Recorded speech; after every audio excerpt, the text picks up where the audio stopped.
Good morning, good morning. Andito na nga tayo. Pabalik na para malaman kung anong resulta. Bali, magkakatabi lang tong Department of Labor and Work at saka itong Eureka. Kaya lang sarado pa. Wait pa tayo ng konti. At dahil wala pang ang alas 8 at sarado po yung hospital na aking pagkukuhanan ng resulta, natambay muna po ako saglit dito. At habang natambay nga po ako dito, natawag ako sa aking pamilya sa Pilipinas. Dahil na-miss ko na ngayon anak ko na to.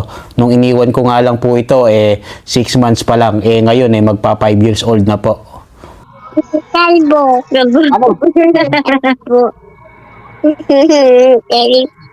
Sa tayo. Makulit na rin tong anak ko na to at saka madaldal na rin kung ano-ano nang sinasabi tuwing kausap ko. Kaya naman pagkatapos ng aming usapan, sabi ko babay na muna open ay clinic at ako nga po papasok na sa loob para kunin yung resulta. Pero pagdating ko dito, sabi sa akin ng pinaka-nurse or yung nasa front desk ay pumunta na raw ako dun sa may basement. At nakita na nga niya na may result na doon. Kaya naman sabi ko, sige ma'am, salamat po, pupunta na po ako doon. Kaya pagpunta ko nga po dito, napila lang po ako saglit. At dahil nga po marami na rin pong nagpapa-blood test at saka nagpapa-medical din po. Kaya hintay-hintay lang po ako saglit. At nilabas ko nga po yung health insurance na ID dahil isa nga po sa mga kailangan yun para kunin yung result ng aking resulta ng medical test. At pagkakuha ko nga po, ibinigay ko lang ID ko at naghintay lang po ulit ako saglit. At yun na nga po, meron na yung resulta ng aking medical. Kaya naman pagkakuha ko po niyan ay dinala ko po ulit dun sa taas para ibigay ko po dun sa may pinaka front desk para yun din po ay maipakita niya dun sa may pinaka doktor. Kaya naman sabi niya sa akin ay maghintay lang daw ako saglit para tawagin ako ng doktor at kung ano ang magiging sasabihin niya sa akin. Kaya naman po nung natawag na po yung aking pangalan at sabi sa akin ng pinaka-nurse ay pumunta ako dun sa pinaka-room ni Doc sa number 7 at pagdating ko nga po dun na yun ang mga payo niya at nai-record ko nga po yung aming usapan ng bandang dulo na lang po. Just the thyroid, I'll give some tablet, take once a day for 1 month. After 1 month, we'll do this thyroid test again and bring back the result.